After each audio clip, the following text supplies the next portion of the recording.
nothing to no one. Never in your life you never heard it. How silly it all seems without any proof. You didn't hear it, you didn't see it, you never heard it, not a word of it. You won't say nothing to no one. Never tell a soul what you know is the truth.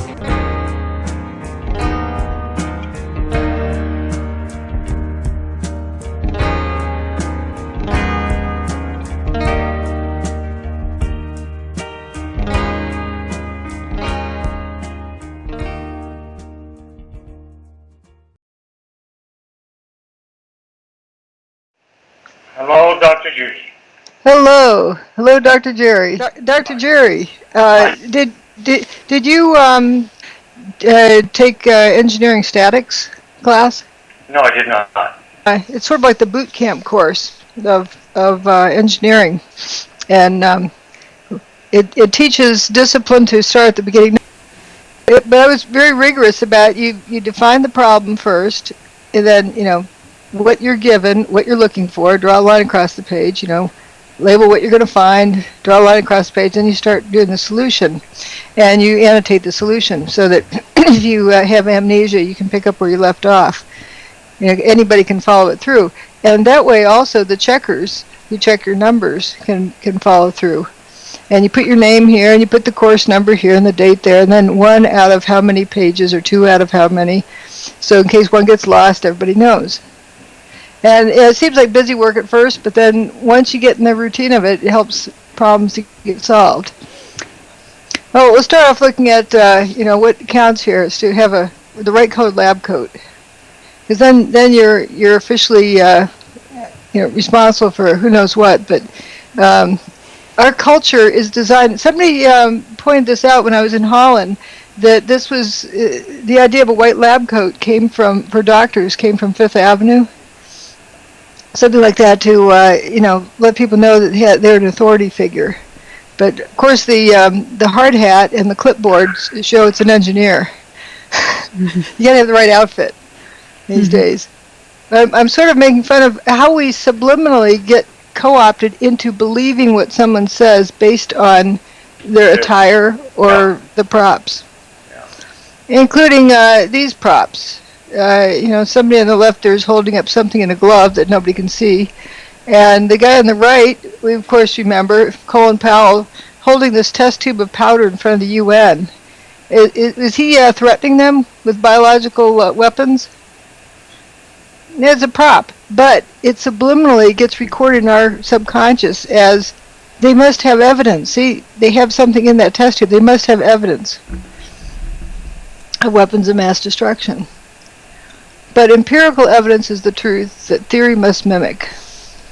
Someone taught me well, teaching me that phrase. And if you're going to make a theoretical model of something, it better match the empirical evidence, or it's wrong. So let's start out with the empirical evidence. Once upon a time, there were 2 buildings and a 3rd building down here. That's WTC3. And then they went away. Let's see if I can... There we go.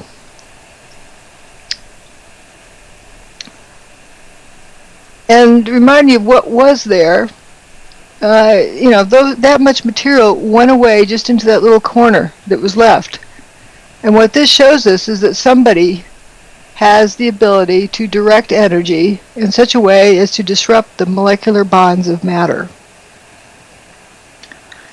Directing, meaning, direct it geographically as well as giving it instructions, telling it what to do.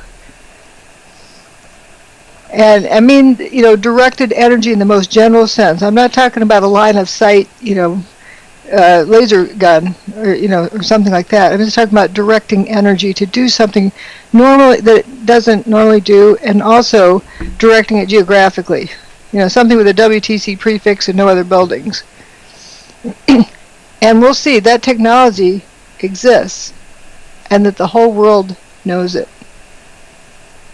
And what that means is that the whole world is capable of knowing for themselves that free energy technology exists.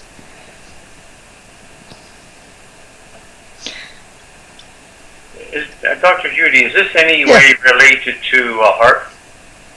How I term HARP is it's a high amplitude advancement of real propaganda, because most people use HARP as kind of name dropping. You know, if it isn't Bin Laden, it's HARP. Well, neither one they have evidence of, and whatever happened to the buildings. Consider this yellow box down here is all that is left of WTC3, and this the outer walls here of WTC2. I call these wheat checks. A photographer referred to them as wheat checks, and I think that's a good name. The prefab units of 3 columns wide by three stories tall that the outer part of the building was made out of. But if you look at this, you know, whatever technology was used was somebody's classified technology. And being classified technology, it's not going to be in the public domain. So, you know, don't go looking there. And if whatever you know about HARP is, not you particularly, but the general public knows about HARP, is whatever's in the public domain and is not classified. So that's why I just totally avoid the name dropping thing and just come up with even a new vocabulary. As you'll discover, like I talked about dustification. Well, we've never seen a building turn into dust before. And if you use a known term like collapse, you're assuming a scenario that turns out doesn't apply here. So it's for placeholders, instead of saying characteristic 397-5A, I'll say fuzzballs or you know, lather or something like that, and you're not going to confuse it with you know, lather in the shower, even though it looks similar. And same with tacos and Cheetos. Cheetos I've used for the bright orange color, so that you don't assume hot and glowing. You know, it looks like a Cheeto over there. No, that's not a glowing hot thing necessarily. You got to determine that. So I use a strange vocabulary, but it wipes away preconceived ideas and just you look at what is in front of you. And what we'll see is that the towers didn't burn up, nor did they slam to the ground, but they turned into dust in midair. And as you can see, this is squirting up and out. And it's, you know, the building's kind of frothing up. I call this the bubbler image. It looks like a drinking fountain. In the Midwest, we call them bubblers. So why did so few people see this on 9/11? Well, there's 3 main reasons that I can think of. Problem-solving skills, groupthink or peer pressure, and the third thing being they're terrified of the implications. If they're terrified of the implications, they won't see it. And, you know, for example, you tell a 4-year-old that Santa Claus doesn't exist, and you have proof of, you know, mommy and daddy going down and getting the milk and cookies, and the kid was, no, you're lying. You know, the kid doesn't want to see it because they don't want to know what's there. Actually, I think that the Santa Claus myth is a good one. It teaches people at an early age that even their mommy and daddy can pull psyops on them. But we're going to concentrate on just the problem-solving aspect, like, you know, boot camp for statics students. You know, you first have to define the problem before you can solve it. Now, if I tell you the answer is 27, I'm sure of it, the answer is 27. Well, are you going to say if I'm right or wrong? I see, you're right. I'm right? Mm-hmm. Oh, what's the question?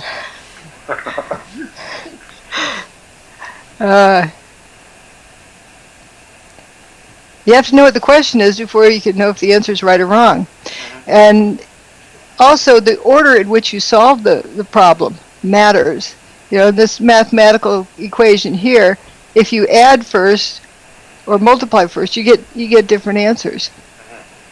And then you get people who think that, okay, they don't know which one's right, so they'll average the two and think that that's close enough. But that's kind of goofy, you know. It's like that's wrong. It's not even, they don't have a 50-50 chance. They have 0 chance of getting that one right. But often folks don't really understand about how you arrive at the answer. It isn't about guessing the answer or jumping to the answer and seeing if it's the right answer in the back of the book. And I think we have a whole culture that's grown up on that. And what you end up learning is, how to solve a problem here. So what folks start out with is a theory about how it happened. They have fire, thermite, dynamite, big nukes, little nukes, in-between size nukes, mini, micro, nano nukes. And what that does is cause them to then go cherry picking for the data that will support whatever their pet theory is. And they have a biased data collection. Because what happens if it's something else? Something that they didn't consider. They're taking a multiple choice test that doesn't have all of the answers in it, doesn't have the correct answer in it. And so you're fixing to mess up. So what they're actually doing is using a theory to establish what happened. You can't get there from here. And so I think that it's a trick of a cover-up. It's a really big secret. How cover-ups work, which is like magic shows. They get you to assume the problem. And so you're busy jumping in at, how it was done. But you first have to begin with what happened. So the correct way is to start out with collecting the data and let the data tell you what happened. After you know what happened, that'll tell you how it happened. So it's important to go in the right order. Here's an example. Let's test this out. See if I can play the video from here with the sound. All right, what we're going to notice, this is the last guy. There was two guys that went out together, but the last guy described 5 things that he heard, or that he experienced. And instead of just assuming what happened to Building 7, people, so many people argue if it's a fire or if it's bombs, fire, bombs, back and forth, back and forth. But listen to what this guy says here. 2 flights, and when we got exactly to 6, all of a sudden, at the same instant, 5 different things happened. The first was the lights went out. The emergency lights went out, so we were in total darkness. Second, the stairwell filled up with a tremendous amount of smoke and dirt and soot, much more than it had been before. Previously, you could breathe for about 3 flights down, but at that point you couldn't breathe at all. So the second thing was the soot. The third thing was the sprinklers went on. So all of a sudden we were in the dark, no emergency lights, and the water was pouring down on top of us. At the same instant, and the last 2 things were the scariest, the building began to shake. And it was as if you were in an earthquake. I've never really been in an earthquake, but it's what it felt like. The whole building was shaking. And then the last thing was the stairway ran into a wall. All of a sudden, as you were going down on the 6th floor, you hit a wall. So there I am, and I'm saying, what the heck is happening? And I said to Barry, while it's shaking, we just stood there. And after, I don't know, it was 5 seconds or 10 seconds, but the building stopped shaking. And in my mind, I assumed there had been an explosion in the basement. I don't know why that hit me that way. But we couldn't go anywhere. The wall was blocking it. It was pitch dark. I was nervous, but once the building stopped shaking, then I calmed down. I figured, yes, there was an explosion in the basement, maybe, but it stopped. And what did you heard at that stage by this time? Have you heard any sounds like explosions or big sounds? Nothing. You heard 2 things. You heard tremendous wind, and you heard a tremendous number of sirens. And I look out the window, and number 1, this ash is flying around, and papers, computer papers are flying around. And again, I was looking north and west, and the World Trade Center towers were south, so I couldn't see in that direction. And in my mind, they were just still on fire. My position, and I'm quite firm on it, there were no explosions. Did I feel the building shake? Absolutely. So, what do you think? If you started out with a preconceived idea, you would be trying to fit that into it. And a lot of the truthers have, 9/11 truthers who, rally behind this idea of bombs in the building. That doesn't fit bombs in the building. Also, this was during the demise of Building 1, right across the street. But he didn't know that the building across the street, a 110-story building, went away. And he could hear sirens and wind. Those are the big things he noticed. Not a building going away. I'm curious, Jerry, do you know anything about Building 7? No, I don't. I just learned that he was looking northwest, so he couldn't see the two towers behind him. Mm-hmm. It must have been a scary, scary situation for him. That's right. Yeah. And so we'll get to a map soon. I just find it interesting because we have a lot of people who do know about Building 7, but there are some that don't, and I think that Jerry's one of them. So I don't think he realizes that it met its demise. Right. There were 7 buildings that were destroyed that day. 4 of them were skyscrapers. I didn't know that. And 7 buildings. You'll be surprised at how many holes you see in buildings. But here's the demise of one of the towers, what you see on the screen now. Mm-hmm. And you'll see over here these wheat checks, the prefab units of outer columns, mm-hmm. and also the one over here. They're falling, trailing dust. And I like to put it to people that, to pretend to impersonate this wheat checks here. So if you're going to impersonate that wheat checks, and you notice, what an opaque dust cloud it is. And actually, some of the first responders said that you couldn't see your hand in front of your face. It was total blackout. All the sunlight was blocked out because it was such thick dust.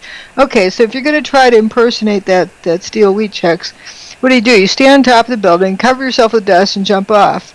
From the ground, people are going to look up and see. Well, are they going to see much dust? No, you can't get that kind of dust coming off you. Okay, so you grab a couple of armloads of bags of flour, jump off, and heave that flour out as you're going down. Are you going to be able to produce that much dust trail?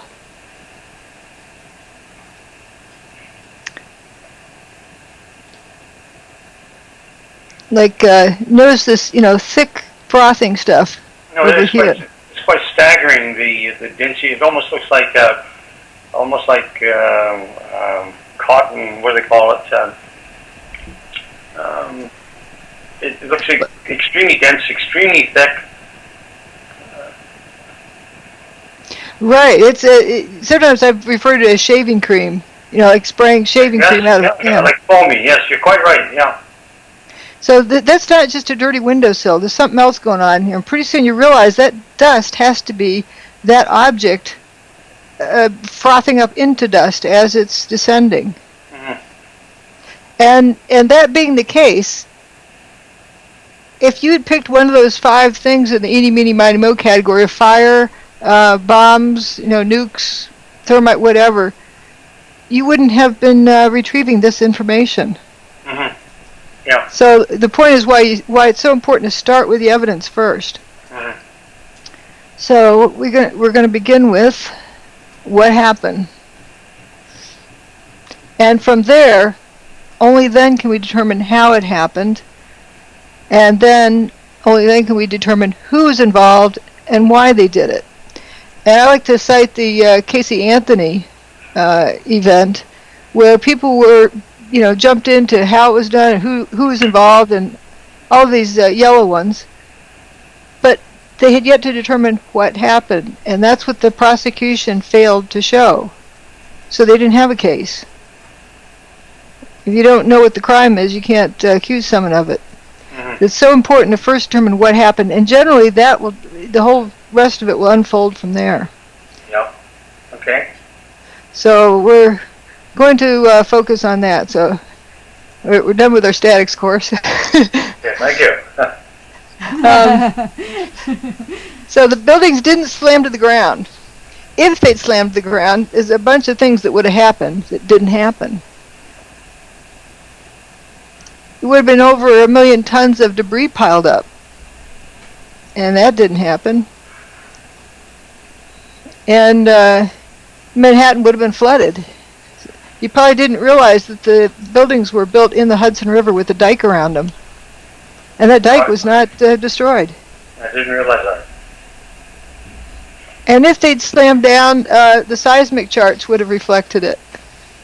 That didn't happen either.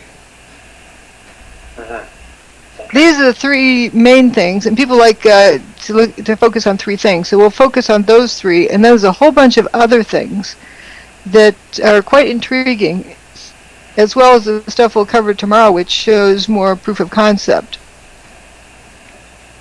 which I know you'll be quite eager to look at. So there's a lack of debris.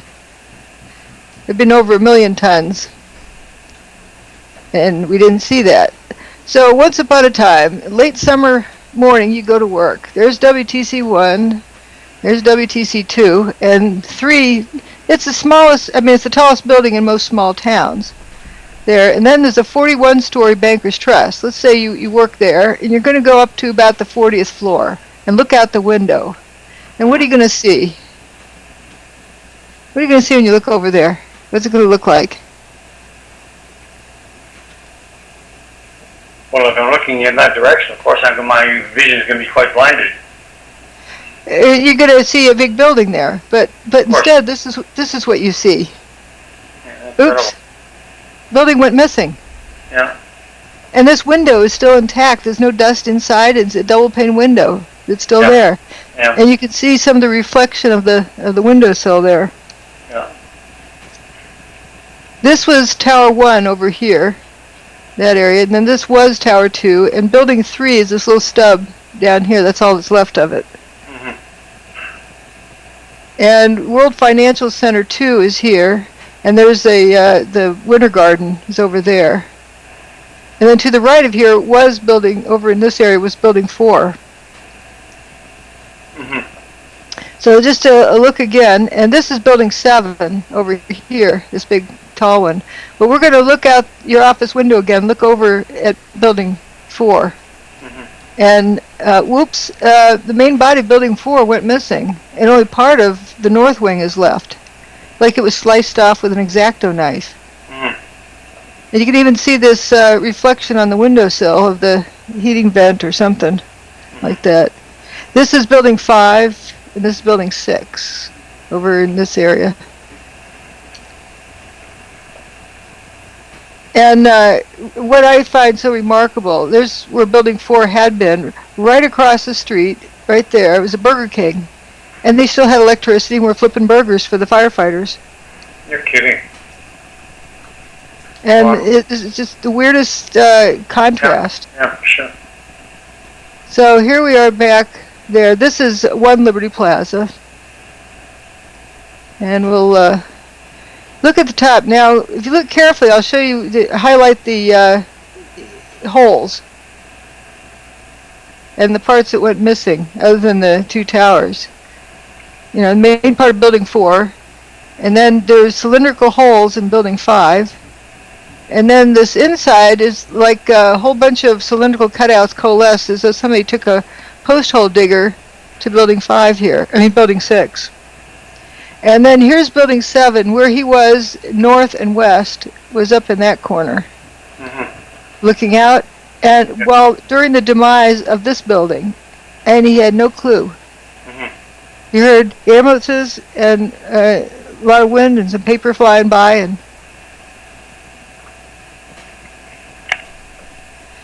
and here's another look at the site. Now, there's Building 7 stood there, and a lot of folks make a big to-do about the BBC announcing early its demise.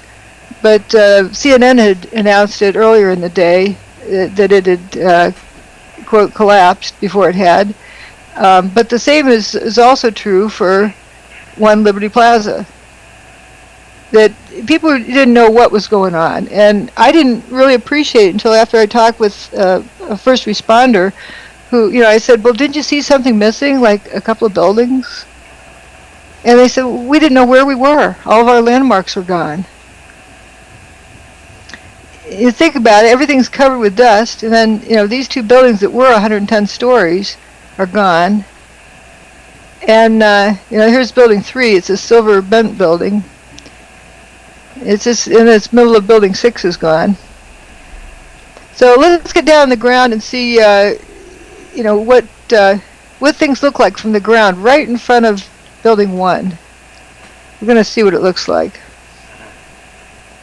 Oops, I went too early here. There it is. That's all that's left. Wow. That's incredible. You can make out the north and south outer walls. Now keep in mind, this was over here is an 8-story building. So the wheat checks of the north wall, only 8 stories approximately are left. Where are the other 102 stories? Yeah. And the biggest surprise is this ambulance. It doesn't look like it was clobbered with anything. Mm-hmm. Now, the building was made out of, the steel columns on the outside, the prefab units I call wheat checks, and those steel columns were covered with aluminum. Here, the aluminum cladding, kind of a decorative covering. You see some aluminum cladding there. You do see some wheat checks over on the right side here that were stabbed in the pavement. There's 3 of them there. So you're seeing all the rebars as well evaporated or disintegrated? It went away. There's not everything went away. There are some trinket, just little tiny representative pieces of things, but except I have yet to see even a part of any toilet. Really? Out of over 3,000 toilets. Wow. I couldn't find one.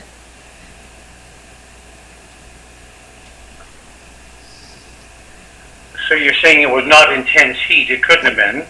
So you're saying that we're talking energy.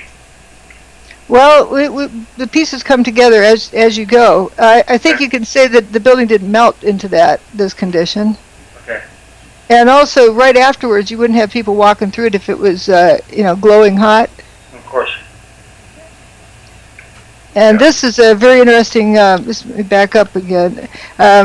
This video I'm going to show is Peter Jennings in the studio with George Stephanopoulos at the site, and I actually saw this live. It's about just a little over 24 hours after the demise of the towers, and I was wondering where the debris went, and thank goodness now he had somebody on TV asking that, and I was relieved.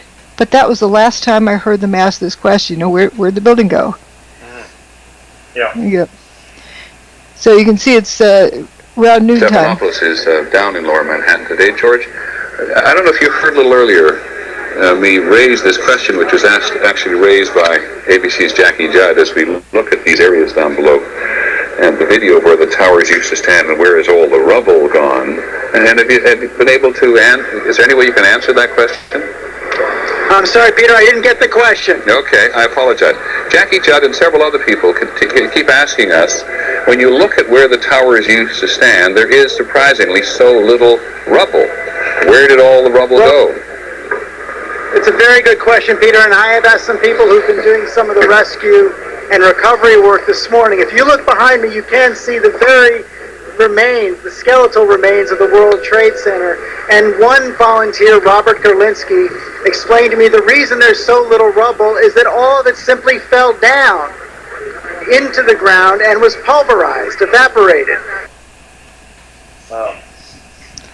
They captured what they were experiencing. And, now you look back and you say that sounds silly that the building just evaporated.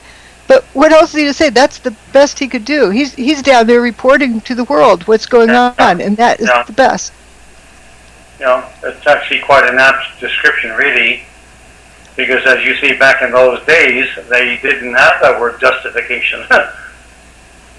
Yeah, they wouldn't have known how to describe that. That's right, yeah. And this is just, I think, somebody just honestly, reporting on what they see. As best they could, yes. Yeah, that's staggering. So here's the bottom of what's left. That arrow on the right, that's where 14 firefighters and one civilian walked out. And that stub on the left, at the base of building 3 there, 14 other people survived. Wow. And they walked out on their own power. Now, there were 2 other people who survived who were from above. This was stairwell B, 2nd, 3rd, and 4th floor. And there's some people from like the 21st floor or 27th floor, somewhere in there, who also survived, even though the building around them didn't. Wow. And then you see the missing part of 4, and also the hole in building 6, and the holes in 5. And I don't show 7, but it's off to the side. That's how many stories each building was. It's shown on there. So here's a video clip of some of those firefighters. I heard this very, very loud noise above me. It was just this tremendous roar, and it was above, and it sounded like it was coming towards you, and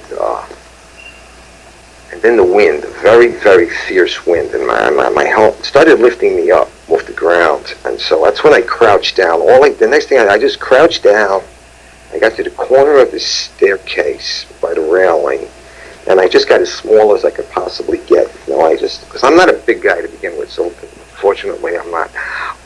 So I got and I literally, I guess the best way to describe it, I tried to crawl into my fire helmet. That's what I wanted to do, just to protect myself, and I wasn't sure what was going on. I thought the building might be coming down, and I figured, okay, this could be it, and I was a little angry. I got, it was like, damn it, like, why me? Why, I'm beautiful. I'm going to die in a wheelchair channel summer morning. It's like a little denial and disbelief sets in, and so then I started getting hit with stuff. Debris was hitting me, and it went dark. And then the next thing was just total silence. Nothing. No wind, no noise, no light, nothing. And then I started hearing noises. I started hearing like moaning, and guys were starting to communicate, yell out. These were the guys that I was trapped with. They're calling out, who's there? You guys all right? Blah, blah, blah, this kind of thing. And I realized there was other people. I wasn't alone, Because when you're alone in a situation like that, it's like existential isolation. It's like, and then when you find out you're with other people, it makes you feel a lot better. Even though you're in a very bad situation, at least there's other people. But then the strangest thing happened. This beam of sunlight came right in on us, like about 8 inches long, but it was clearly sunlight. It was all dirty, full of debris. It looked like pepper was floating around in it, sort of. But it was sunlight, and I'm like amazed now. It's a 110-story building above us, and I'm looking up at the sun. Wow. But when you came out, you had no idea where you were. There was no way to tell north, south, east, west. It was just the whole atmosphere was full of debris and papers and smoke, and there was no landmarks. There was no way to make a reference point. You couldn't see the sun anymore. The sun had gone away because the sunlight that had come in now was gone, and so there was no way to tell which way you were going. And they were right down here, in the middle of that, when that picture was taken. Incredible. Just incredible. Wow. So when people, there's this one character who's talking about bombs in the basement. There's a big nuke in the basement. And I'm saying, were those guys in stairwell B saying, "Ride 'em, cowboy," on top of the nuke? Mm-hmm. They weren't cooked. My goodness. What an experience. And then Mickey Cross was one of them. Then Jay Jonas was another one here who said, they looked and said, "Guys, there was 106 floors above us, and now I'm seeing sunshine. There's nothing above us. That big building doesn't exist." He later said, "These are the biggest office buildings in the world, and I didn't see one desk, one chair, one phone, nothing." Incredible. And I'll add to that, no toilets, or even parts of a toilet, because those are recognizable. Yeah. Yeah. One of them in that group described walking out onto what looked like an empty football field.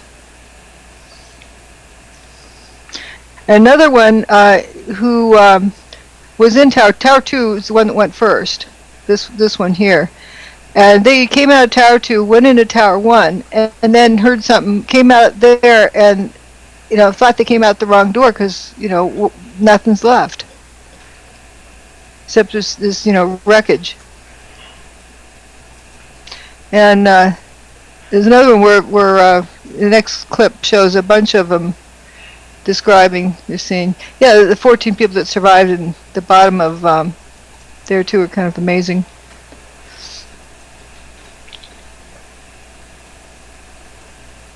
Talk about hell on earth, eh? Yeah, and they've had to carry that with them, and who would believe them? Yeah. Especially the one guy that is referred to as the surfer. He rode the wave down from above. Incredible.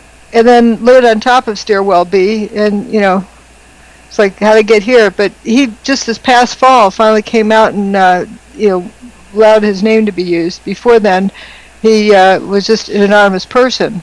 Because who would believe you? Well, especially like in his case, because he could actually talk to the situation about there being no heat there, like no undue heat. Right. My goodness. So it wasn't as well as all the unburned paper. Yeah. Incredible. Notice when they say disintegrate in 10 Every seconds. time a floor hit another floor, it would not only make a noise, but it would cause tremendous vibration. So we're being bounced up and down off the floor, and hearing this collapse coming closer and closer. Mickey Cross was caught on the second floor. My helmet started flying off my head. I had forgotten to snap my helmet, so I grabbed my helmet. I guess instinctually I just pulled myself down the corner. The collapse of the North Tower created a massive rush of air. I was blown down 6 stories down to the first floor, and all I could remember while I was being blown down was, oh my God, oh my God, oh my God. There wasn't any time to think about anything. The 110-story tower disintegrated in just 10 seconds. It was that fast, yet for me it was kind of slow motion too at the same time. And I remember thinking to myself, I said, oh shit, this is it, we didn't make it.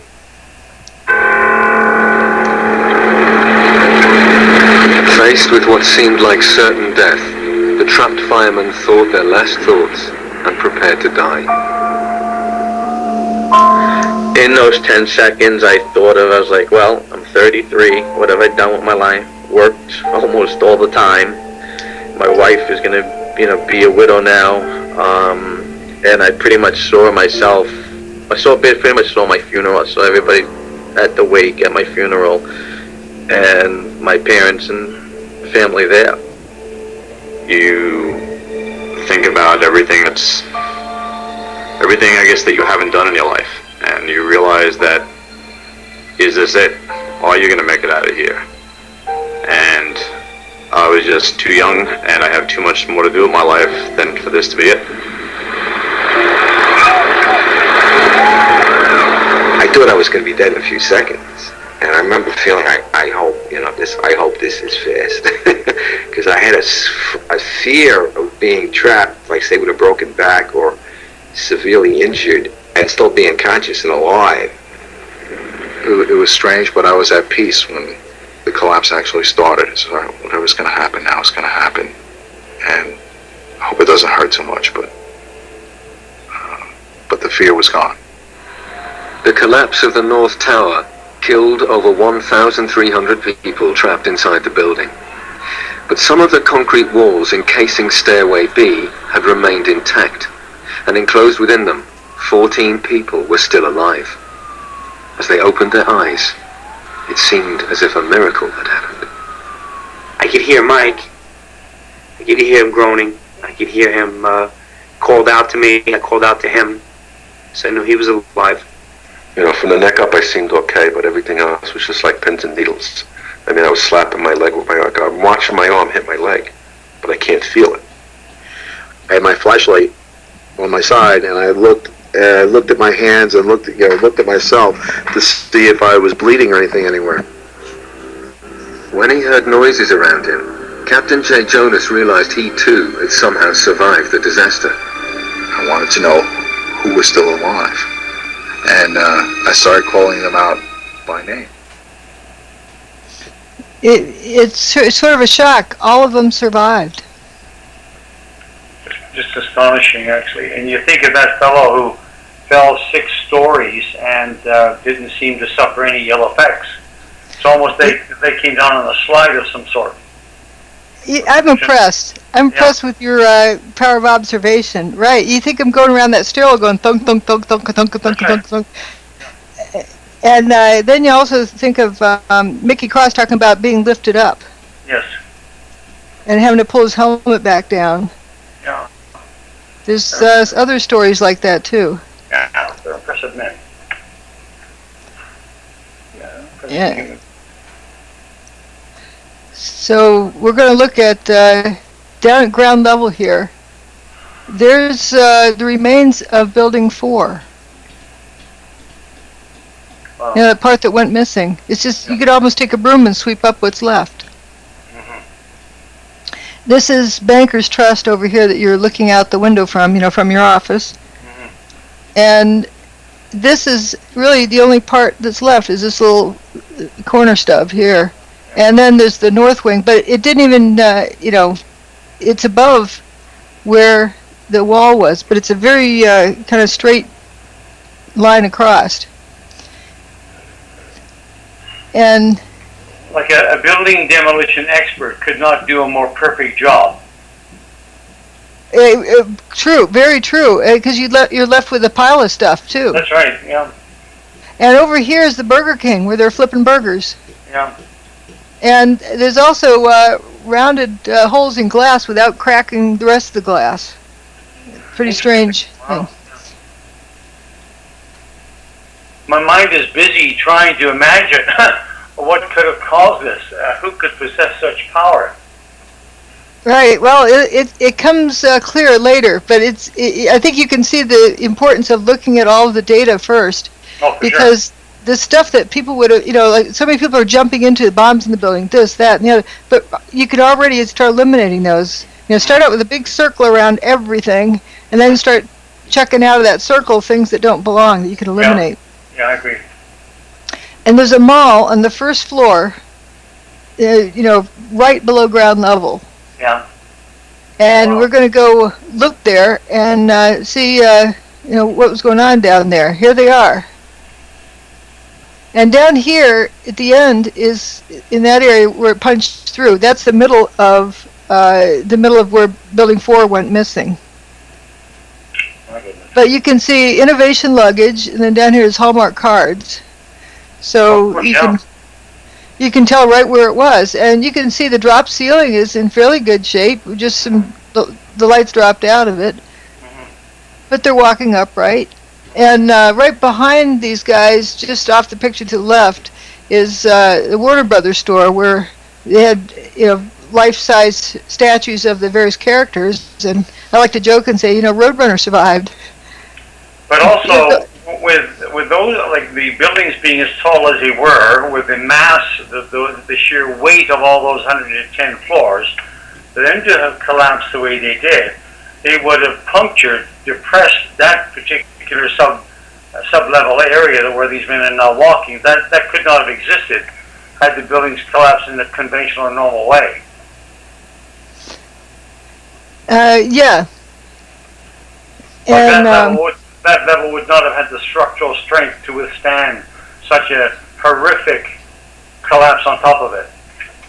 Right. And also, this is the first level. Ground level is right above that roof. Yes, I know. And Building 4, but we're going to go even another one below that. Now, here's where they were walking. Those yellow dots showing up right here, Okay. right under there. And now we're going to go look at the loading docks where the delivery trucks come in, just so the delivery drivers know where they are. It's color-coded, so it's purple under Building 5 and green under Building 4. Okay. As a picture looking down to past the loading docks, down along that red line, and you'll see at the end where the trucks will have to turn so they don't hit that wall, turn to go out. And where that wall is underneath where the building went missing. And here it is. This is after 9/11. My goodness. Wow. Almost pristine. Right, just a little bit dirtier. And I've got a audio recording from someplace down there. Going down to the parking garage. We're in quite deep. These are the first pictures of search crews underneath the World Trade Center, desperately looking for survivors. Now that's not even a full parking garage. That's an empty one to echo like that. Yep. And it isn't punched through because it wouldn't echo like that. That's incredible. And this is right above ground, that same place. This is between buildings 4 and 5. If there's more than 1 million tons of debris on the ground, where is it? Yeah.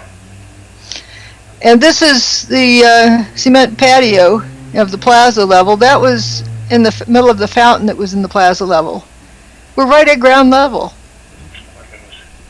There's the stairwell B where those guys survived, but you can look all the way through to the other side at ground level.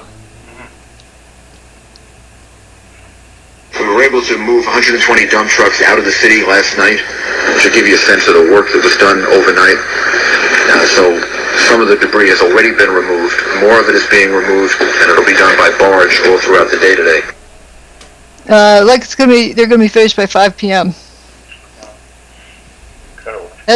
It's Rudy Giuliani the morning after. Yeah. And here's what was left. You know, we don't see the bunch of debris there. There's also one of the first responders. No, this is James McGlynn. He was the one that said, I've not finished living my life and doing all the things I wanted to do. That fellow said when they were about to be rescued, they're calling out in their handy-talkies, you know, where are you, stairwell B, tower 1? Where, tower 1, stairwell B? Where, stairwell B, tower 1, second, third floor? Where's tower 1? Wow, yeah. And if you were the guy on the outside looking in, there's stairwell B. Yeah. But without really looking detailed, it would seem like they're calling from the beyond. That, where are they exactly? It just defies comprehension. It's simply like words are useless. They simply don't occur that it would be appropriate, because nothing is appropriate to describe that. That's like quite unprecedented. Yeah. And this here, I recognize this. I believe what this is. It's the PATH trains that come over from New Jersey. I think that's the vent going to that. But it's not important here. But here's the final segment from that BBC thing. Hundreds more firemen were now arriving at the disaster area, but Captain J. Jonas's Mayday messages were still not getting through. Trapped down in the remains of Stairway B, there was nothing else Jay could do. We realize we can't get ourselves out. And that's a big mental leap for a fireman to take. Because we're so used to being the people who are going in to rescue someone. Now, the roles are reversed, and you realize you're helpless yourself. But with the survivors buried alive beneath a debris field that extended over 16 acres, it seemed they would need another miracle to save them.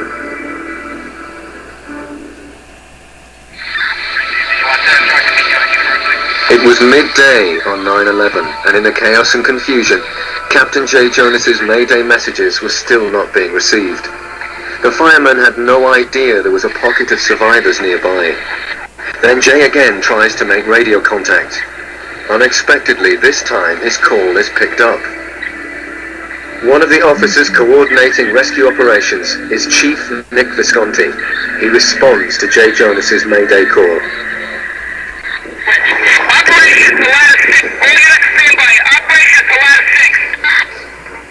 I got a radio transmission from Nick Visconti. I heard Operations Post to Ladder 6. Operations Post to Ladder 6. This is Jay, where are you? Okay, 10-4. North Tower, stairwell B is in boy on the second floor. But the location Jay gave was unbelievable to them. The North Tower no longer existed. They asked for his location again. He asked me that a couple times, and one time he asked me that. Somebody else got on the radio and said, "Where's the North Tower?"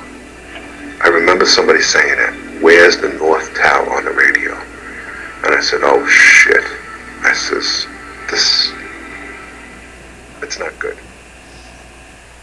An understatement. Wow. Incredible. Yeah, what's a miracle for them? And that was stairwell B right there. Yeah.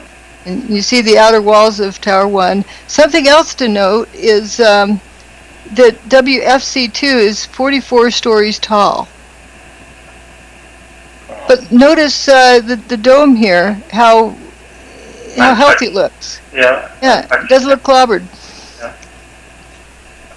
And then you get this hole in building 6. It's right down at ground level. There's a picture I have inside there where you can count 1, 2, 3, 4, 5, 6, 7, 8.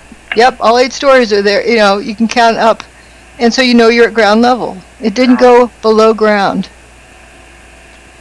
And then over here, you got bare sidewalk showing up right by the post office. The post office did not look like it was machine gun fired. You have a 47-story building that goes away and doesn't even spill completely across the street. Incredible. Yeah, it's incredible. And here's down here again. There's that piece of sidewalk right there. Oh my goodness gracious, yes. Wow. And I've been there since. You know, I've seen plenty of pictures. There's no big machine gun fire, looking holes in the side of the building. And if you just squash that building down like it's collapsing, the amount of stuff that has to shoot out and the rate at which it has to shoot out would be, faster than Mach 1. Of course, yeah, the conversion. Yeah. Another image of that, right down there is the sidewalk, just 3 lanes of traffic.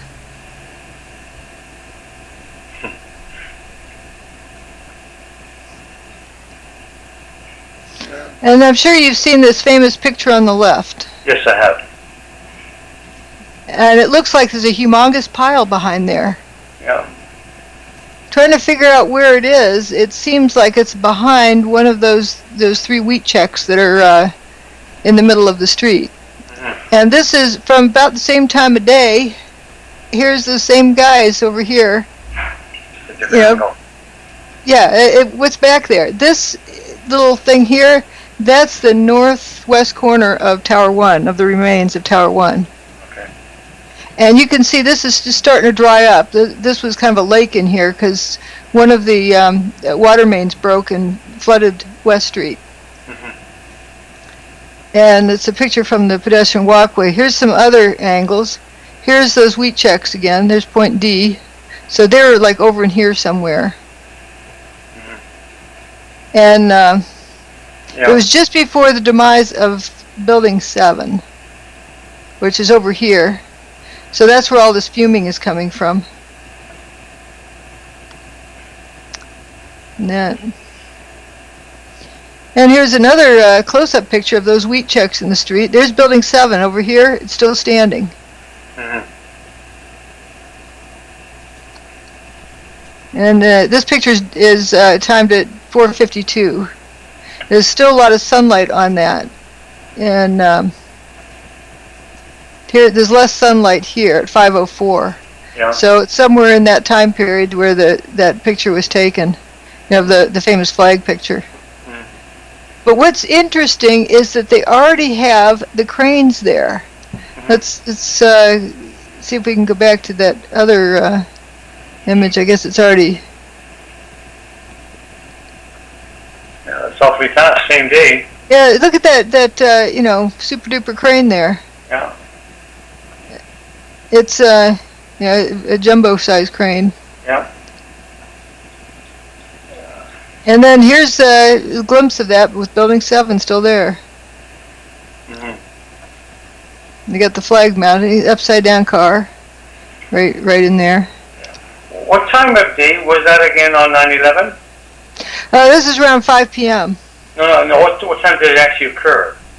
Oh, one was at well, at 8:47 is when the North Tower got a hole, and 9:03 is when the South Tower got a hole. The North Tower then went poof at 9:59, and the North Tower went poof at 10:28 or 29. Wow. But you're right, it is very, very quick response for a crane of that size to be on location. Brand new looking. Yeah. And then here's a toasted minivan or full-size van getting scooped up over on Liberty Street. I think that's Liberty Street. So if over 1 million tons slammed to the ground, you know, you should see a pile of stuff left over. Yeah. And I don't see it anywhere. I can hardly wait to tomorrow's session. Oh yeah, this is a nail biter kind of. For sure, So yeah. if the bathtub, I mean, if the building had slammed to the ground, the bathtub would have been ruptured and Manhattan would have been flooded. The path trains that came over from the New Jersey side under the Hudson came up to the base of the bathtub, and all the other subways connected in there. So, you know, you would flooded everything. They were building out from, here's the original shoreline up in here. Yeah. And they built the towers out, and then after that, after this picture was taken, they also continued building out, put the World Financial Center out here.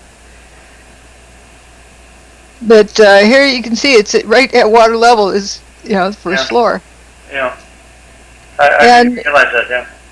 And if you know, have fire hoses and rain going right into there, where's it going to drain? But down into the path train tunnel. And they're worried that something had gotten ruptured in there because there was water in there. But once they pumped it out, it stayed dry. It survived. And here's a diagram of the bathtub wall. It's kind of the inverse of a bathtub. Let's note where building 3 is right here. Remember the one that went missing except for just this little stub down in the corner. Yeah. And then building 6. And actually, you know, it was missing this part, but when they destroyed this other part, there's a guy with a southern accent in a video I have that says, "Getting ready to pull building 6." And they pulled it with cables. Interesting. Because they didn't want to harm the bathtub wall with putting bombs in it.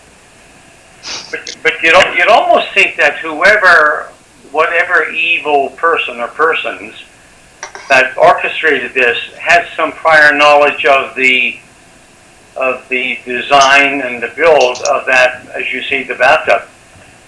It sure looks like it. If there's somebody who wanted to cause lots of damage to Manhattan, you tip the buildings over and you destroy Manhattan. Yeah. And you know, being have an engineering background and having a bachelor's degree in civil engineering, I know that there's safety factors for just regular materials, but there's also an importance factor that's sort of like a multiplier of the safety factors, depending on where the building is located. If it's out in the middle of an Iowa cornfield, it isn't going to hurt anybody. You know, sorry about that corn, if it falls over. Yeah. But if it's in Manhattan, it takes out the city. So it's much more important for it to stay put. An example that we were always given was like a hospital when there's a hurricane. That's the last thing you want to lose is your hospital.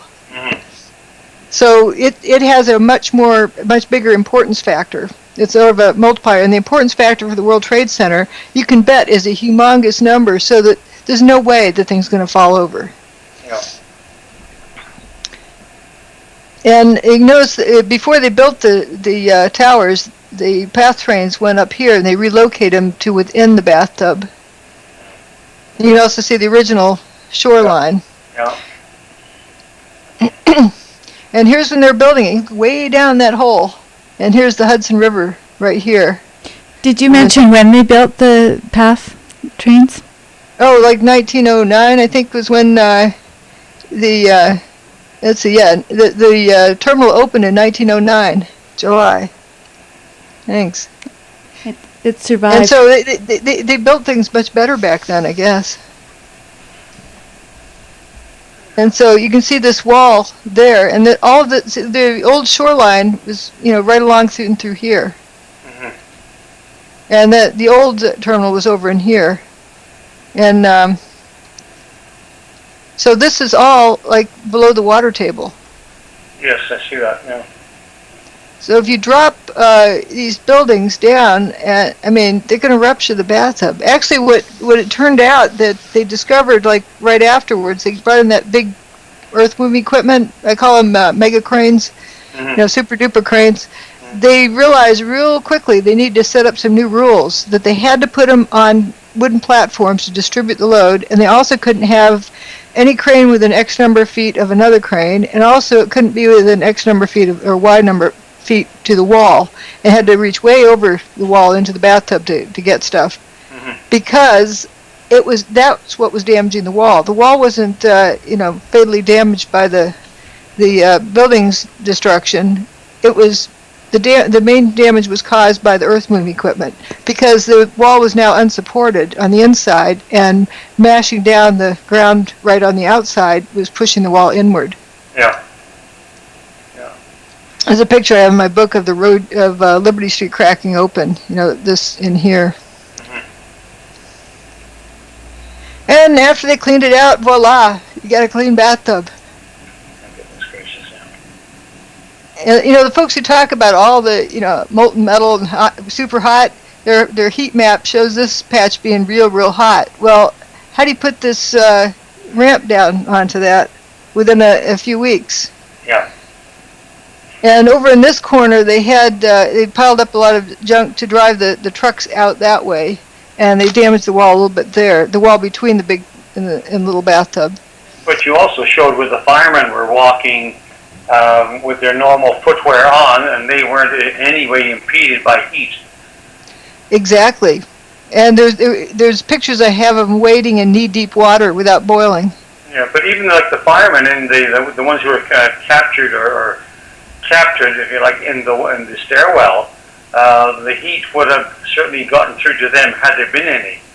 Exactly. It would have been like an oven. That's right.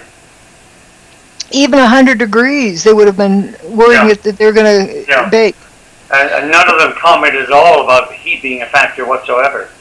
Right. Other interviews with them, what they were concerned about is, once they felt like they're buried in with 106 floors of stuff above them, they thought there's no way those guys can get us out of here before we starve to death and die of dehydration. Yes, yeah.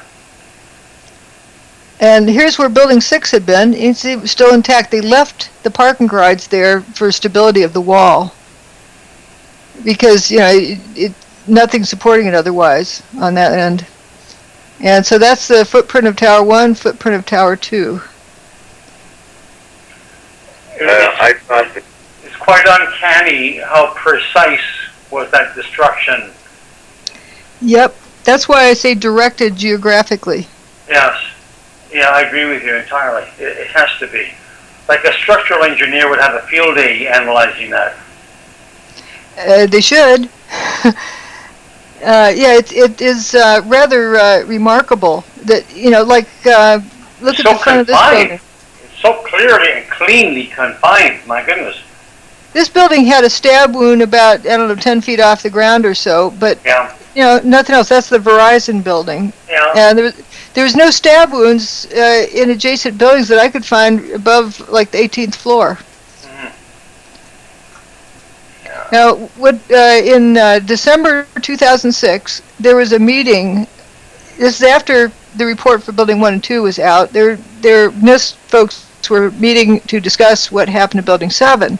And somebody suggested the quote, collapse of the towers disrupted some pipelines that went over with some fuel in them, went over to Building 7, and that may have been what caused the fires in Building 7. They're trying to figure out what happened to it.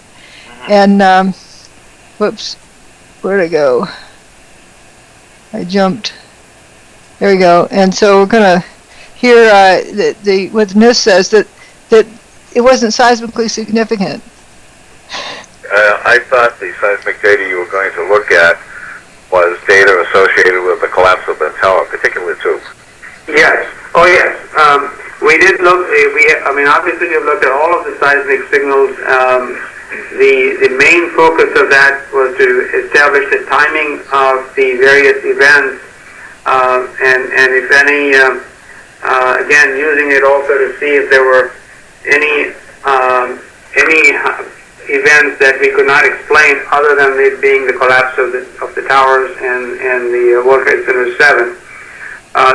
The signal strength due to the collapse of the towers were not of any magnitude that was seismically significant from an earthquake design standpoint, or from the design or failure of a structural component, or of, I would say, a piping system that might be used in structures. So there wasn't anything that gave us pause in terms of that being a significant seismic event to have ruptured the pipeline.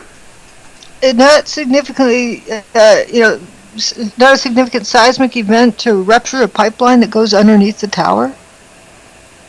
Yeah. It's that's mind blowing too. That comment. Mm-hmm. So voila, the bathtub's not significantly damaged.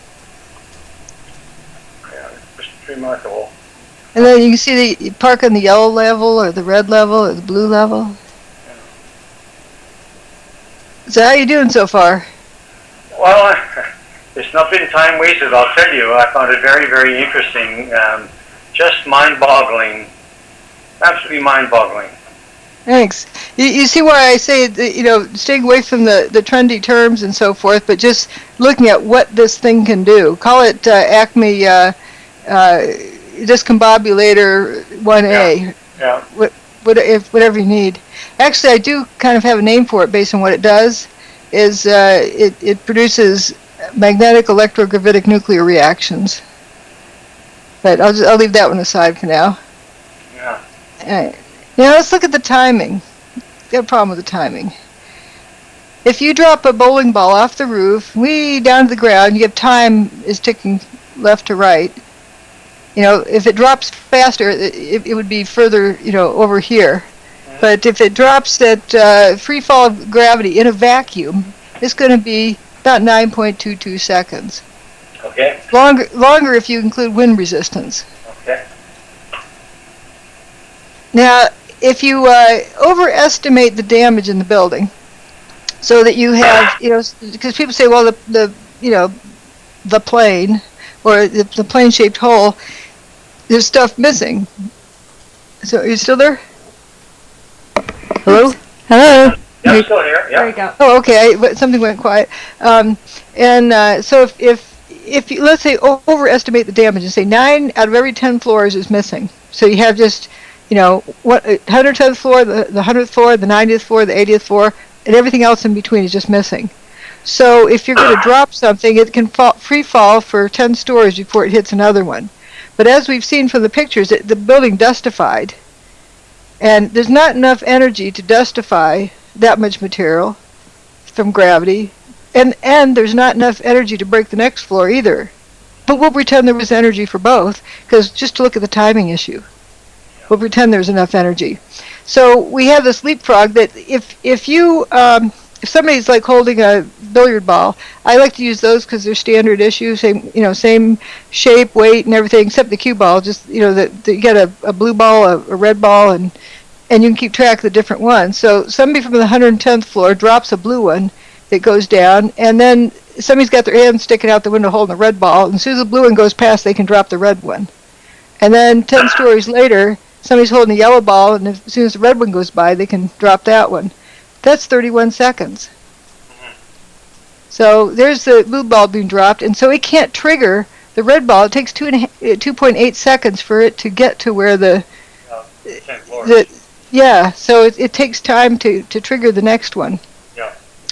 So the red ball, if you drop it at the same time, but then it can't start until the blue ball gets there. So that's so you end up getting having this kind of baton passing.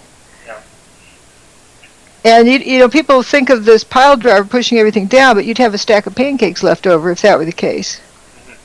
And you see the building goes away as it's coming down. Now, that first one takes 9.22 seconds to get there.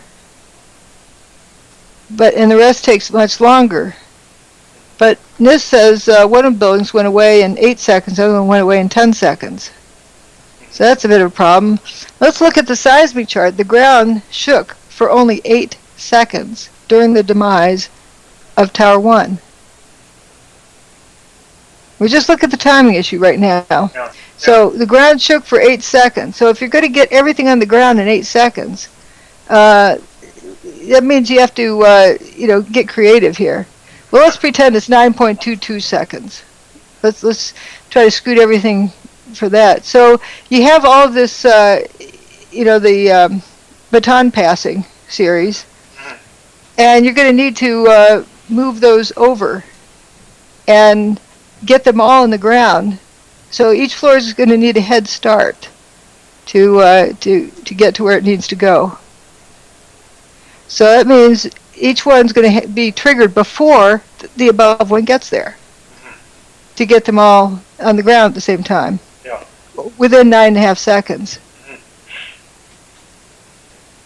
So that's like a 2.4 second head start the red ball needs, and similar all the way down. So there's a timing issue. And now we're going to look at the seismic impact. The seismic chart did not reflect two 500,000 ton buildings slamming to the ground, or a 250 or 230,000 ton building 7 slamming to the ground. Now, building 3, that tower, a 22-story building, about half of it went away during the demise of Tower 2. Then half of it went away. The rest of it, except for that little stub in the corner, went away during the demise of Tower 1. An EMT said, "I don't remember the sound of a building hitting the ground. Someone told me that it was measured on the Richter scale. I don't know how true that is. If the building's hitting the ground that hard, how do I not remember the sound of it?" Yeah. There's someone who worked in the North Tower for Blue Cross Blue Shield, and on the 27th floor, they contacted me after they got my book and read it, that he decided there's so much chaos, he wasn't going to get any work done, so he's going to go home. Got his stuff together, went downstairs, and walked past Tower 2 on the way to the ferry, because he took the ferry home. He looked up and he saw some fires there. He wasn't aware that there was a problem there, but it looked like the fires were about out. And then he went down to the ferry terminal, and some guy came running up and said, "Tower 2 just collapsed." And they thought that was an idiot, because number one, they didn't hear the collapse. Number two, they didn't feel the ground shake. Number three, the building was in good shape when they just passed it. And then they got on the ferry got out in the middle of the Hudson, then he could see further back, because before it was blocked, the view was blocked by close-up buildings. When they got out of the Hudson, they could see there's only one tower left standing. And he just said it was just unbelievable. And then they went through this big dust cloud, and he said he didn't realize the ferry was going through the remains of Tower 2, that big dust cloud. And this might be why the building didn't make a thud when it hit. That's a few blocks east of the WTC complex, over towards Wall Street and the financial district. Yeah. That part doesn't make a thud when it hits. It's like ankle-deep dust and paper. Yeah. Well, it goes back to justification, doesn't it? Yeah, that's a good description. Yeah. You remember about S waves and P waves when you look at earthquakes. Down here, the blue chart is this one here is from a small earthquake that was in Midtown Manhattan earlier that year. It was in January 17th. Now, the first wave to arrive at the recording station is the P wave here, and then the S wave arrives. And because they travel at different speeds through the Earth, and knowing the time difference in their arrivals tells you how far away the epicenter is. Now we look at, in the red chart up here, during the demise of Tower 1, you don't see an S wave or a P wave arrival. See the high frequency of the S wave and P wave, Yep. and you just have this surface wave. and it also doesn't last very long. Now, there's three different. This again down below is the earthquake that happened in Midtown Manhattan. P wave is like it's a pulse, like snapping a rubber band, and S wave is like a jump rope where the motion is transverse to the direction of travel. And then the surface wave, which I bring the analogy of getting out of bed in the morning. You take the weight off of your mattress, or getting up off the sofa. The mattress recovers. So think about if King Kong was standing by the WTC, reached over, grabbed each tower, and chucked them into outer space, he'd be taking the load off the ground, and the ground has to recover. And that's the surface wave, and that's the only wave that was recorded. No S wave or P wave. Look at the very low frequency. You can see the spacing between those lines. Yep. And those charts were the same scale, the red and the blue curves before.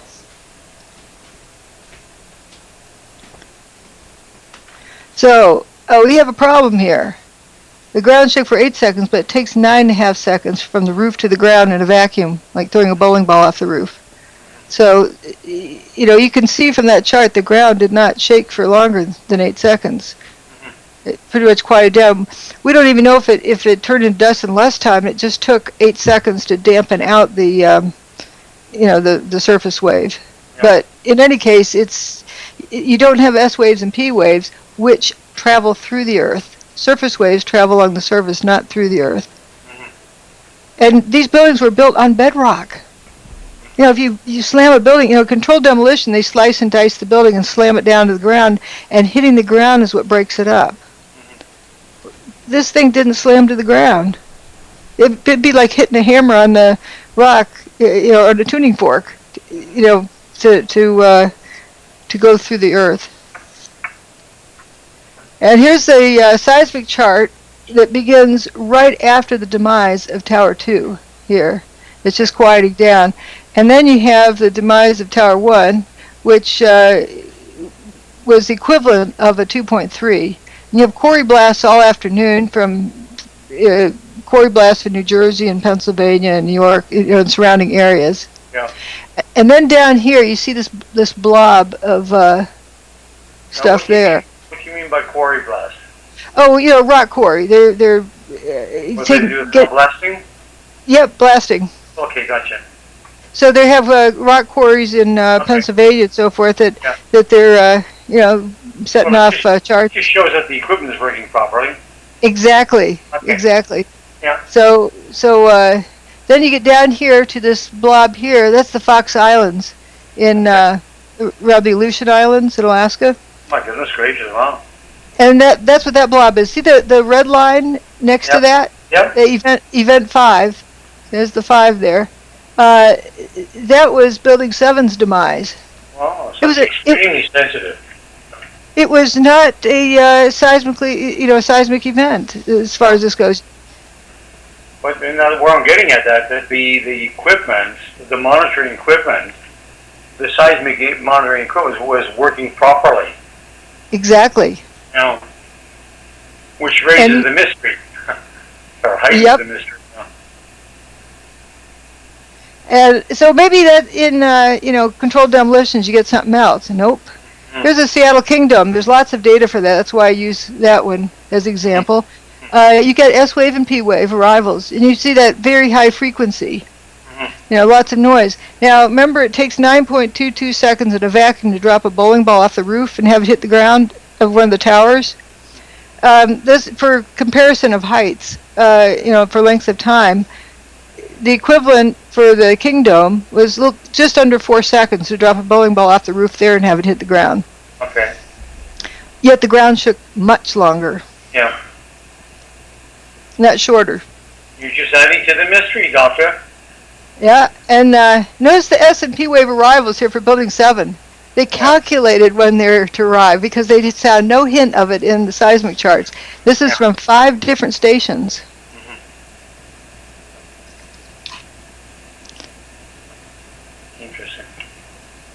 Now, they're the equivalent of dropping a bowling ball off the roof and having it hit the ground in a vacuum is 6.4 seconds.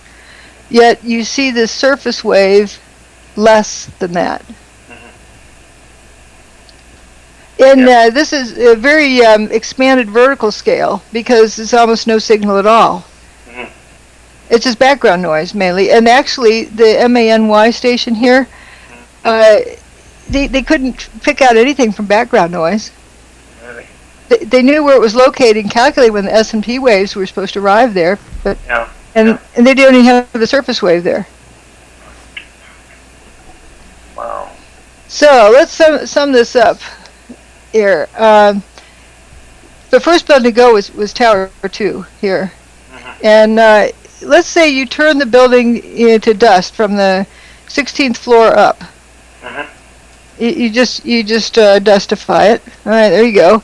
And you have a 16th floor building of that same footprint, and you drop that to the ground. You get about 2.1 on the Richter scale. Okay. And then for Tower 1, all but the bottom 20 stories you dustify, and you get about 2.3 on the Richter scale, which is what was recorded, or the equivalent of that. Okay. And remember, there's no stab wounds really above the 18th floor. Okay. And remember that 44-story building across the street with that nice dome that wasn't clobbered? Yep. And for building 7, approximately the bottom 2.5 stories. They're all, is left. But it seems like that building was turning to dust slowly all day long. This is, relevant to the Seattle Kingdom, which was, I acted as though the weight was evenly distributed, but it's mainly distributed around here with just the thin roof over it. Sure, yeah. So it ends up being even, worse off for that by comparison. Yeah. All right, so where are we here? We've done the three main things. Now we're going to look at dustification and lather. Dustification. I think that's a good term for it. Absolutely. I can't think of a better word. Thanks. Vaporize implies heat. It takes lots of heat. Now, this isn't necessarily a hot process. And the definition of dustification is whatever it was that happened at the WTC. Yeah. So it's dustification, whatever it is. The building mainly turned to dust. Yes. Yeah. And this kind of looks also like an Alka-Seltzer tablet here. And if you, look at an Alka-Seltzer tablet, it's a rigid object in a nice dry environment. But then if you change its environment, you drop it in a glass of water, it changes. It effervesces and dissolves. Well, I wonder if there's some environmental change here that causes steel beams to effervesce and dissolve.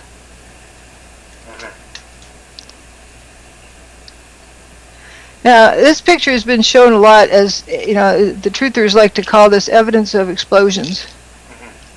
But this doesn't really look like a bomb going off. And knowing how you have this problem with pumping water in high-rise buildings, you can only really pump it up 10 stories before you need to have a new head. From there, pump it up another 10 stories. Because you get this horrendous suction otherwise. Yeah. So you pump it up. They apparently pumped the water up at night, and they pump it up in a tank, and then another. So you have all these tanks throughout the building, every 10 floors or so. And if you're dustifying the building, when you get to a pressure vessel, a water tank, and you go to dustify it, there's a point at which those walls can no longer hold back the pressure, and it's gonna gush out somewhere. Of course. Yeah. I think that's would be an explanation. I don't know for sure what this was, but that to me matches what this is, and about the same point. You're not going to use the corner office for water tanks. That's true. If you assume an 8-second timing to the ground, that's the pink values, or the white and gray values are the free fall time ones. But if we look at for 8-second collapse time, put collapse in quotes. By the time it gets to the 108th floor, that's 2 stories. The speed at which the stuff has to gush out the windows, assuming every single window around the building was open, and you grind up everything inside and have to shoot it out the windows, it's going to have to exceed the speed of a Category 5 hurricane. right quick. And then it gets down to the 56th floor here, and it's got to be gushing out there faster, the average speed, faster than Mach 1. Okay. And by the time it gets to the ground, the average speed is faster than Mach 1.4, but the stuff from the center has got to be shooting out at Mach 2.5. So everything around it should look like it's machine gun fired, right? Yeah. Yeah. Now, truthers also talk about the sound of explosions that the first responders had referred to. Yeah, bombs do go boom, but not everything that goes boom is a bomb. Like, you know, I'm sure you're familiar with putting something in your microwave oven and going, oops. Yep. Yep. And also talk about quarry blasts, you know, turn off cell phones and two-way radios. You know, okay, how are you going to do that in Manhattan? Without telling anybody? But it turns out there's, you know, these Scott packs, the air tanks that the firefighters wear, so that when they get in a smoke environment, they can still breathe. And breathe clean air. They're pressure vessels. And it turns out a bunch of them reported seeing Scott tanks blowing up at street level in their fire truck or ambulance. Really? Okay. And here's some of that testimony. I'm putting highlight in blue here. It was a huge ambulance. It must have Scott bottles or oxygen bottles on it. These were going off. You'd hear, there goes, boom, and they were exploding. Another one says the Scott cylinders and oxygen cylinders were all letting go. They were blowing up left and right. And it's one down here. I remember, too, the cars started to explode outside, inside the parking lot. I remember the cars started cooking off, and they were going boom, boom, boom. And my favorite one is this one, Renee Davila. His boss asked him in the interview, did you lose your vehicle? He goes, well, vehicle 219 was destroyed. Well, was it on fire? What? Was it on fire? And he answers, fire? We saw the sucker blow up. We heard a boom. Wow. His vehicle just blew up. And they're on Fulton Street. Yeah. They walked up Fulton Street. Now, this is one of the most powerful videos. I hope it's transmitting okay. Oh my God. This is the northwest corner of Tower 1. Wow. We're looking at. Now, you're going to see a piece of steel beam emerge, and I want you to watch it real carefully. It's it starts trailing down. I think it's going to appear right in here. That might be it there. Yeah, here it is. You see it? Yes. Yeah. My goodness. Okay, I'll get my mouse out of the way. Watch it carefully. Yeah. And don't tell me the dust overtook the beam and passed it. Yeah. It runs out of dust. It simply disintegrates. Yep. Now this is the Verizon building here. This is Vesey Street at the corner of West and Vesey. Later we'll go down and look into that intersection and see what's left. But you can see that's happening with all the steel. It's trailing dust. It should be landing on the roadway down there. Wow, my goodness gracious. And then at full speed, we can watch this several times here. I'll get my mouse out of the way. You see it, it's just dustification. Yeah. And this is while those firefighters were in stairwell B at, you know, second, third, and fourth floor. Absolutely terrifying. Just terrifying. It's amazing anything could live through that. They're not. Whoever planned this is not made of the same stuff that we're made out of. For sure. I don't know how they can sleep at night. Yeah, for sure. Here's the Verizon building that we was pointing to. Yeah. You got some aluminum cladding left. That's about it. Just paper. Now, how good are you at reading body language? I think I'm fairly good compared to what I was saying. It's this guy here with the tan trousers and the backpack. Yeah. What's he thinking? He's probably in shock, I would think. They've just come out of their hiding places.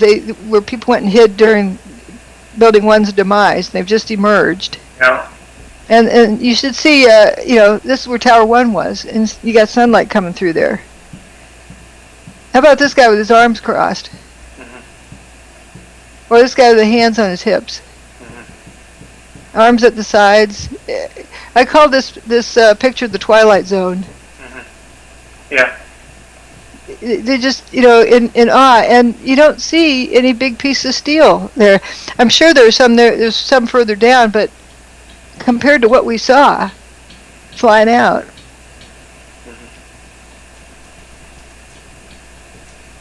And then the north face of Building 7. So people who often like to think it was bombed because it, dropped. You can see the roof line drop. But it's got, was 1 second apart. These are frames from a video. And in 1 second, you can see how far this dust cloud has moved. But look at the face of each of these. You have, the dust there and the dust there. You see this lather. That's what I call this thick stuff, like the Alka-Seltzer stuff. It looks like the building had become Alka-Seltzer like froth inside, and then when the building started to drop, it just squirted out all over. Yeah.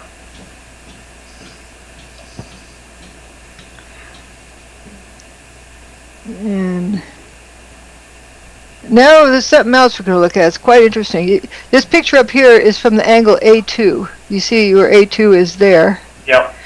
And you're looking at the toasted car lot. And I use toasted instead of burnt. You'll learn why. It's toast. It's history. And A1 is one direction, B1, B2, and then C. Different angles we're going to look at this object. It looks like it's the remaining parts of perhaps stairwell B, higher up. Those core columns last after the tower's demise, and then they go. They linger a little bit longer. Here they are. This is Building 7 here. Yeah. Now watch those core columns. I think that's the upper part of stairwell B. And they just faint. Yeah, wow. Oh, yeah, they implode. They leave a trail of dust that, kind of a silhouette of them. Well, it's like being imploded into dust. Yeah. My detractors like to say it fell over, and it was just the dust that had settled on it that you see. Well, how does dust settle on a vertical column? And also, how does it settle on it instantaneously? And they say it hangs in the air because it's so fine. Well, if it's so fine that it hangs in the air, how did it land on it to begin with? You can't have it both ways. And I call this the banana peel image. Yeah. You see, the building is peeled away from these. And so, why would you have dust settling on it? Yeah. And it happens right quick after that. It's kind of blue sky. Let's see. Somebody was wondering that we're stopping here. Do you want to take a break, or do you want to?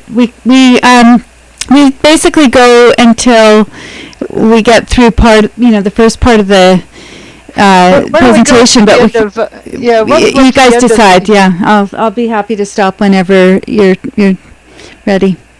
Okay, we'll go up to just the end of this section and see where we are. So here's this the famous. If you refer to it as the spire, it's not the antenna that was out top of the building. It's just like 700-foot tall cluster of core columns. They have to be sturdy and robust to be standing like that, unsupported. And they no longer have to carry anything, so why would they be failing? Yeah.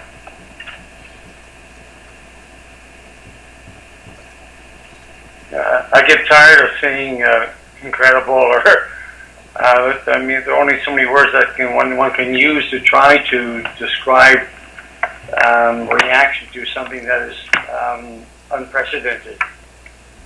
I think for a lot of people that it takes quite a bit. You're very astute, Jerry, as far as being able to see what's happening.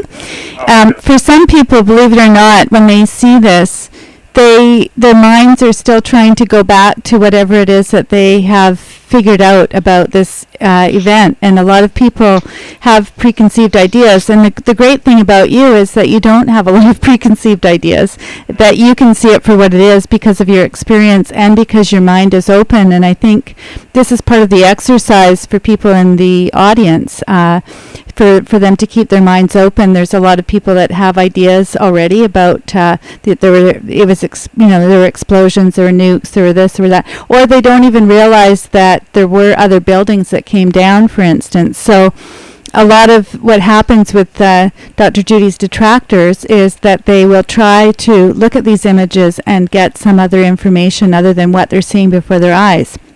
And the great thing is you're seeing what you see. Right. They'll start with the answer and then try to fit keep fitting stuff in, or say, well, those pictures aren't important because they don't support, bombs in the building or whatnot. But you see from these two here, you get this thing's just turned to fuzz. Yeah. This looks here like it's about the same point here. This is the one on the bottom is viewed from the north, and the one above is viewed from the west. So they're about 90 degrees apart or 110 degrees apart. So if it was falling over, you would see that in one of these, and that you don't. I think it would be interesting to, I know that we've got other things to do here, but I think it would be interesting to take a look at, what's the next section? Where are the cars? I think there are a couple of things that Jerry might not know about what was happening peripherally, too. Okay. This is it, so we can just zip through these. Yeah, and there's this one. We get even a close-up picture of this one. Right there. You notice how there's no dust above it? Yeah. On the top part, and you see the dust going down like a 45-degree angle. Yes. It's just like it's like the Alka-Seltzer thing. It's like the beam falling, and you see even the little wire stringy things that stick it out from the floor. There.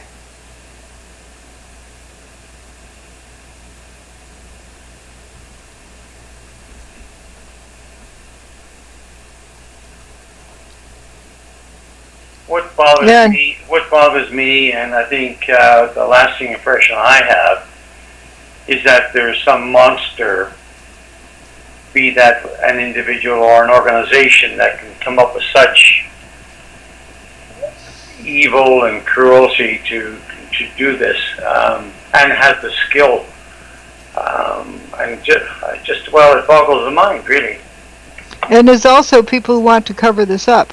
Yes. That to me is even worse. Yeah. Because what happened on 9/11, if there was no cover-up, it would have been exposed on by the very next day. But what has happened in this world, beginning on the 12th of September 2001, is due to the cover-up. All the bogus wars and removal of our rights and everything. The excuse for everything is 9/11. Why does the sun rise in the morning? 9/11. Why does the sun set? 9/11. Everything's 9/11. And without even people being able to look, it was really an attack on human consciousness. If you look at this on the left side, you'll see there's some beams behind there. And then on the right, you'll see where they went missing. So they'd already evaporated. It's just or dustified. This thing is falling over Building 3, and you also see where those arrows are coming out. The wheat checks look like tissue paper now. They're just kind of getting floppy looking, and they're all sorts of dust coming off of them. But also notice this building, Building 3. Look at the roof line, and notice. It's straight until you get over here. And remember how that that south end stayed down below. Well, part of it went away during the demise of Tower 2, and the rest of it went away during the demise of Tower 1. But after the demise of 2, you had the whole south column all the way up to the 22nd floor. And there was a firefighter coming in to get people out of the building who just walked through that hallway and turned around and the hallway disappeared. My goodness gracious. And this is right where it disappeared in here. It's So that's the ladder. really helpful, I think, for people in the audience. I'm just monitoring the chat, and I think it's helpful for them to hear you, Jerry, interacting with Dr. Wood, even though, for you, it's very obvious. For them, it's really helping them through the process of seeing how the dustification works, and the building that we were just looking at there, seeing the anomalies. Yeah. And so I think that's helpful for people who are not engineers or don't have the eyes to see. So thanks for that. No, my pleasure. Shall I continue on with these other things that other people may not realize, like the lather? That's what I call this dustification. It looks like lather, like lathering up in the shower. But if this rolled out from Tower 2 and went up, why isn't it pushing up the black stuff? It's just a pretty weird picture. And here's from a NIST model. And I'm just how they model this is with disappearing elements or with disintegrating elements. So the outside is still intact until the inside, is all dustified, and then the building, then does its final demise. Now here's about an hour before the tower's demise. For most of the day, it was pouring out just the south side, one side only. And about an hour before its demise, it starts pouring out of the east face. This is the north face here. And you can see these busted open windows. If that's fire with smoke wanting to come out, it's going to be pushing out the path of least resistance. Kind of like this is doing here, but why isn't it the rest of the way up here? Why isn't it coming out these open windows? Yeah. It's almost like it's being pulled out. Yeah. No. Go low to the corner.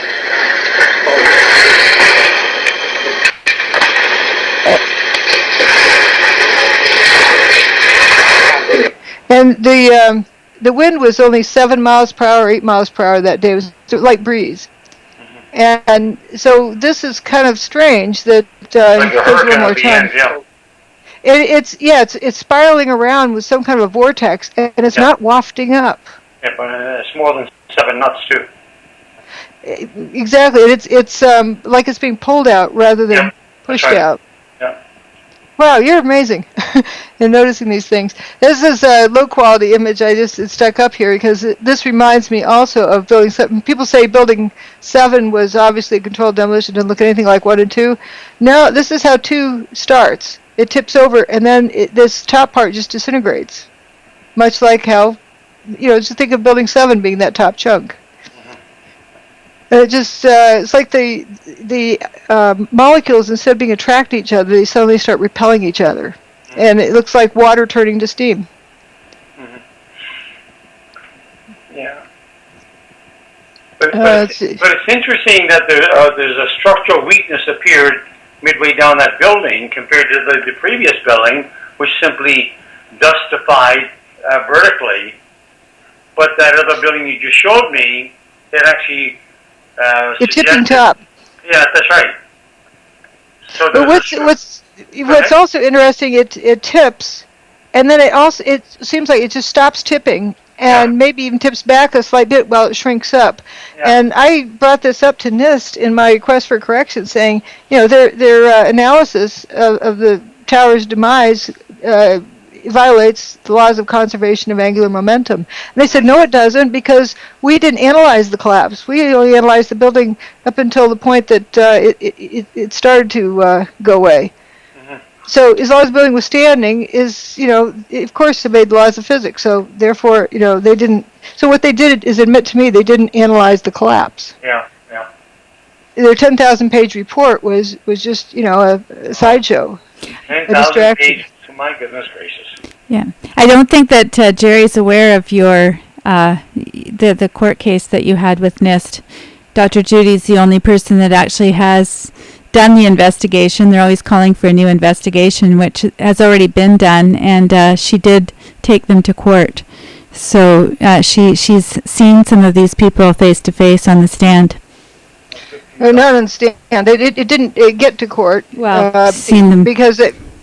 Right. The judges in the Court of Appeals acknowledged that the law applied to this case, and in court documents. Right. The law applied to this case, but for the ease of getting rid of the case, they were ignoring the law. My goodness. And the Supreme Court didn't have a problem with that. The Court of Appeals decided to ignore the law. Well.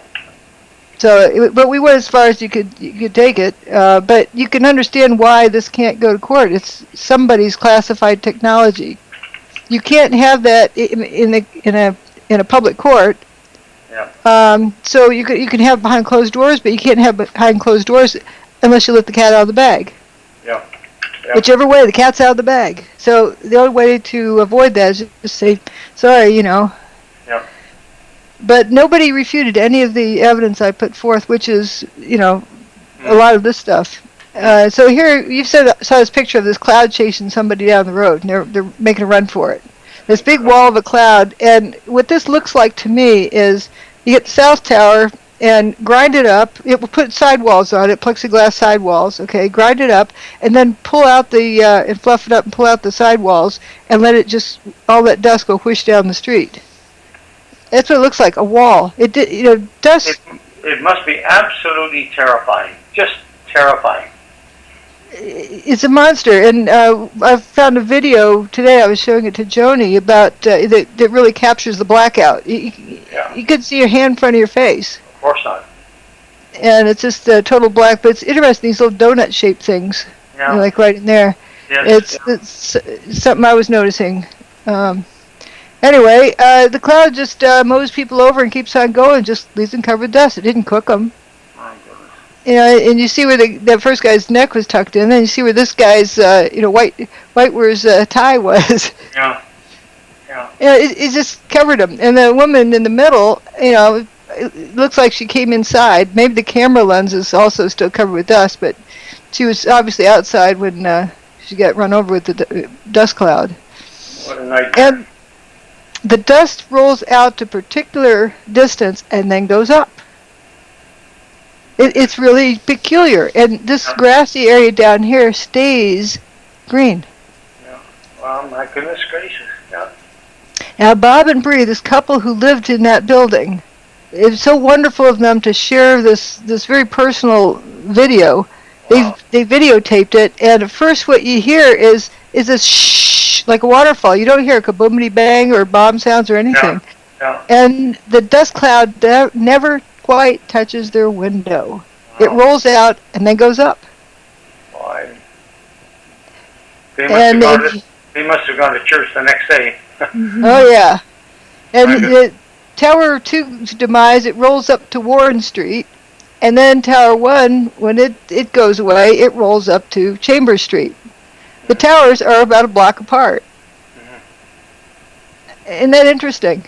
Mm-hmm. That the dust rolls a block further to the second one. Mm-hmm. What would cause that? And it goes up. Well, you tend to wonder, things go up with, like helium balloons go up, and if there's helium in there, people wouldn't have noticed it breathing-wise, Mm-hmm. So it's like rising yeast bread. It never quite touches their window. It's peculiar. And listen carefully at the start of this, and you just hear a shh kind of sound before they close the window. Mm.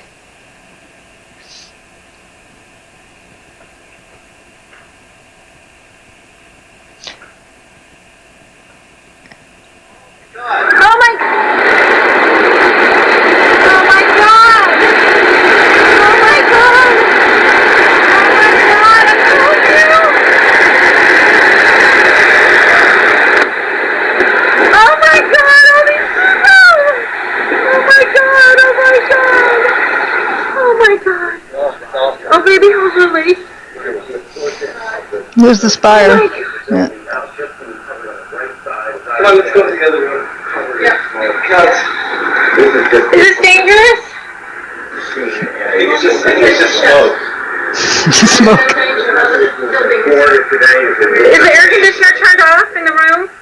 And the windows closed in the bedroom? Near the area are in an absolute crazy situation. The entire top of the building just collapsed. The entire building just collapsed. Building just collapsed. We're gonna leave because the boat is coming right at us. Obviously, this is a devastating development. They're gone. The World Trade Center is no more. We do not know at this point the extent of injuries or casualties, how many people were in these buildings trying to get out. We've seen some gut-wrenching. Oh, people are running away. They're running away. What are they going to do? You guys got to run away. You see the obvious. Look at All right, let's go to NBC News right now. I think it's It's going to be blown away.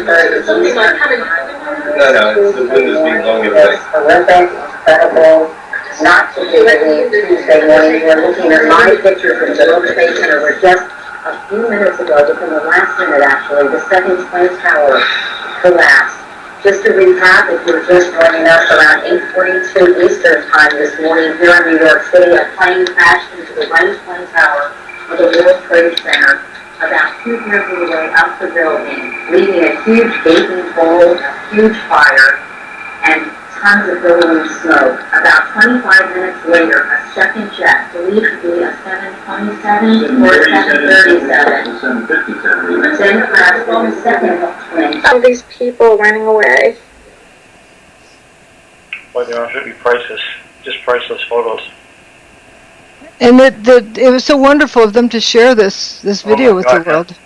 It's just amazing they didn't put their house on or their apartment on the market the next day.